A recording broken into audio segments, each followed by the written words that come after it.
Hello everyone, welcome to engineering অঙ্গন। তো আজকের লেকচার ভিডিওতে আমরা অপারেটিং সিস্টেমের প্রসেসের স্টেট সম্পর্কে কথা বলবো। তো এটা হচ্ছে আমাদের প্রসেসের জন্য অন্যতম একটা গুরুত্বপূর্ণ টপিক, প্রসেসের স্টেট। তো চলো শুরু করা যাক। তো আমাদের একটা প্রোগ্রাম মূলত তোমার যখন রান করে তখন ওইটা স্থির অবস্থায় থাকে না, বরং ওইটা ধাপে ধাপে কিছু আলাদা স্টেটের মধ্য দিয়ে যায়। যেমন একটা মানুষ আমরা জন্মগ্রহণ করি, বিভিন্ন লাইফের বিভিন্ন ধাপের মধ্যে দিয়ে যাই, কাজ করি, রেস্ট নেই, আমরা একটা বিভিন্ন বয়সের ভিতর দিয়ে যাই এবং একসময় আমাদের কি করি, লাইফটা এরকম করতে করতে শেষ হয়ে যায়। ঠিক একইভাবে একটা প্রসেস তার লাইফ সাইকেলের মধ্যে দিয়ে আগাই চলে। তো যদি আমি একটু বলতে চাই যে আমাদের প্রসেসের স্টেট কি, when a process executes it goes through different states।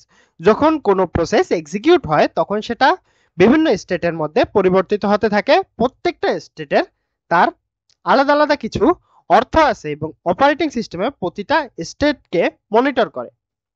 তো as a process execute it changes the state, অর্থাৎ হচ্ছে গিয়ে তোমার প্রত্যেকটা স্টেটের আলাদা আলাদা অর্থ আছে। অপারেটিং সিস্টেম প্রত্যেকটা স্টেটকে মনিটর করে এবং প্রত্যেকটা প্রসেস এক্সিকিউটের সময় এটা কি করে, তোমার বিভিন্ন স্টেটে পরিবর্তিত হয়।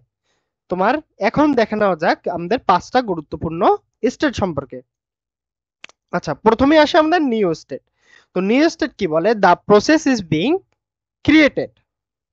অর্থাৎ যখন কোনো প্রোগ্রামকে আমরা প্রথমবার মেমোরিতে লোড করা হয় তখন সেটা নিউ স্টেটে থাকে। এই সময় তোমার প্রসেসটা তৈরি হচ্ছে কিন্তু এখনো তোমার সিপিইউতে যায় নাই। ধরো তুমি মোবাইলে নোটপ্যাড ওপেন করছো। আচ্ছা, নোটপ্যাড ওপেন করো তখন তোমার ওএস তোমার সেটার জন্য একটা প্রসেস তৈরি করে, ওই সময় সেইটা তোমার নিউ স্টেটে থাকে। তোমার একই স্টেজে ওএস তোমার প্রসেসটাকে কিছু প্রাথমিক রিসোর্স দেয়, যেমন হইতে পারে সেটা তোমার পিআইডি বা যেটাকে বলি আমরা প্রসেস আইডি, মেমোরি স্পেস ইত্যাদি তোমার হইতে পারে। এরপর হচ্ছে আমাদের রেডি স্টেট। নিউ স্টেটের পর আসে আমাদের রেডি স্টেট। এইখানে আমরা গ্রাফটা দেখলে আমরা ভালোভাবে আরো বেশি বুঝতে পারবো। নিউ স্টেটের পর আসে আমাদের রেডি স্টেটে। তো রেডি স্টেট কি বলে, the process is waiting to be assigned to a processor. অর্থাৎ প্রসেস তৈরি হয়, এখন এক্সিকিউট করার জন্য প্রস্তুত, কিন্তু সিপিইউ এখনো পায়নি। এই অবস্থাকে প্রসেস থাকে তোমার রেডি কিউতে। তোমার অপারেটিং সিস্টেম শেডিউলার, যেটাকে বলে অপারেটিং সিস্টেম শেডিউলার, যখন সময় পাবে তখন ওইটা সিপিইউতে পাঠাবে। এক্সাম্পল হিসেবে ধরে নিতে পারি, ধরো যাক তোমার একাধিক প্রোগ্রাম খুলে আছে তোমার ল্যাপটপে। ধরো তোমার খুলে আছে ওয়ার্ড আছে, ক্রোম আছে, বিএস কোড খুলে আছে। ওরা সবাই তোমার সিপিইউর সময়ের জন্য অপেক্ষা করতেছে। তোমার এই অবস্থাটাই হলো রেডি স্টেট। তো রেডি স্টেটের পরে আসে আমাদের রানিং স্টেটে। রেডি স্টেটের পরে আসে কি আমাদের রানিং স্টেট। রানিং স্টেট কি বলে, ইনস্ট্রাকশন আর বিং এক্সিকিউটেড। এখন এইখানে আসছে তোমার প্রসেসটা সিপিইউ পাইয়ে গেছে, তাই এখন এটা তোমার রানিং স্টেটে আছে। এই সময় প্রসেস তার ইনস্ট্রাকশন গুলা এক্সিকিউট করা শুরু করে। যখন তুমি ধরতে পারো উদাহরণ হিসেবে, তুমি যখন নোটপ্যাডে টাইপ করতেছো বা ভিএস কোডে তুমি কোড রান করতেছো, তখন প্রসেসটা তোমার সিপিইউ ব্যবহার করতেছে, মানে এখন এটা রানিং স্টেটে আছে। তোমার একটা সময় শুধুমাত্র একটা প্রসেসই এক সিপিইউ করে রান করতে পারে। যখন তার সিপিইউ টাইম শেষ হয় তখন সেটাকে আবার তোমার রেডি কিউতে পাঠানো হয়। এরপর আসে আমাদের রানিং স্টেটের পর আসে আমাদের ওয়েটিং স্টেট। তো ওয়েটিং স্টেট কি বলে, the process is waiting for some event two অকার। আচ্ছা, প্রসেস সব সময় সিপিইউতে থাকতে পারে না। যদি সেটা কোনো ইনপুট আউটপুট অপারেশন, যেমন হইতে পারে ফাইল পড়া বা লেখা, এর জন্য অপেক্ষা করে, তখন সেটা ওয়েটিং স্টেটে যায়।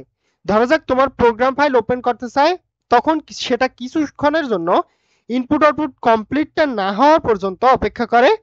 তো ওই সময়টাকে সেটা হচ্ছে গিয়ে তোমার ওয়েটিং স্টেটে থাকে। ধরতে পারো যখন আমরা ইনপুট আউটপুট সম্পন্ন হয় তখন তোমার প্রসেস তোমার রেডি কিউতে ফিরে আসে, তোমার রেডি স্টেটে ফিরে আসে বা রেডি কিউতে ফিরে আসে, যেন সিপিইউ আবার তাকে এক্সিকিউট করাতে পারে। তো এরপর আমাদের লাস্ট স্টেজ হচ্ছে গিয়ে টার্মিনেটেড। তো টার্মিনেটেড কি বলে, the process has finished execution.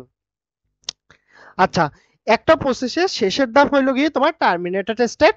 যখন প্রসেস তোমার কাজ শেষ করছে আর ওএস তাকে মেমোরি থেকে রিমুভ করে দেয়, তখন আমাদের এই টার্মিনেটেড স্টেটটা হয়। অর্থাৎ আমাদের কি হলো, শেষ ধাপ বা এই প্রসেসটা শেষ করে ফেলছে।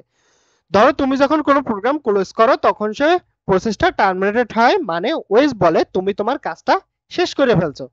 তো টার্মিনেশনের পর ওএস সেই প্রসেসের সমস্ত রিসোর্স যেমন মেমোরি বা ফাইল হ্যান্ডেল তোমার মুক্ত কইরা দেয়। তো চলো আমরা যে আমাদের ডান দিকে যে ডায়াগ্রামটা দেখতে পাইতেছি এই ডায়াগ্রামটা নিয়ে কথা বলা যাক। আমাদের যে ডান দিকে যে ডায়াগ্রামটা আছে এটা হলো তোমার প্রসেস স্টেট ট্রানজিশন ডায়াগ্রাম।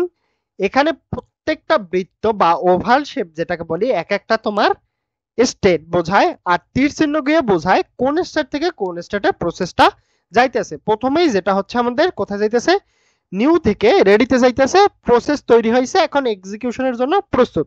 এরপর যাইতেছে আমাদের রেডি থেকে রানিং এ যাইতেছে, আমাদের এই যে রেডি থেকে আমাদের রানিং এ যাইতেছে। তোমার শিডিউলার সিপিইউ বরাদ্দ দিছে, এখন তোমার প্রসেস রান করতেছে। এরপর তোমার রানিং থেকে ওয়েটিং এ যাইতেছে, রানিং থেকে কোথায় যাইতেছে, ওয়েটিং এ যাইতেছে, তোমার প্রসেস ইনপুট আউটপুটের জন্য অপেক্ষা করতেছে।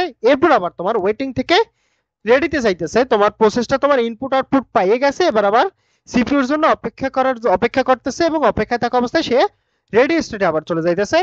রানিং স্টেট থেকে সোজা কি যাইতেছে, আবার রেডি থেকে সে আসছে কিসে, আবার রানিং এ আসছে এবং রানিং স্টেট থেকে সে আবার টার্মিনেট হইতেছে, অর্থাৎ প্রসেসের কাজ শেষ হইতেছে। আচ্ছা, এখন আবার রানিং থেকে রেডি তোমার সিপিইউর অন্য প্রসেসকে সময় দিলে বর্তমান প্রসেসকে তোমার রেডি কিউতে পাঠাই দেয়।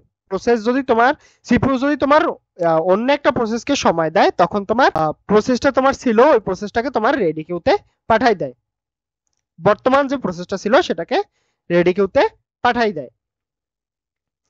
তো আমি যদি আরেকটু কথা বলতে চাই, প্রতিটি প্রসেসের এই স্টেট পরিবর্তন অপারেটিং সিস্টেমের প্রসেস শিডিউলার করে থাকে। এটা নির্ধারণ করে মূলত তোমার প্রসেস কখন সিপিইউ পাবে। তো এই শিডিউলিং অ্যালগরিদম তোমার এফসিএফএস আছে, রাউন্ড রবিন আছে, এসজেএফ আছে, ঠিক করে দেয় তোমার প্রোগ্রামটা কত দ্রুত চলবে।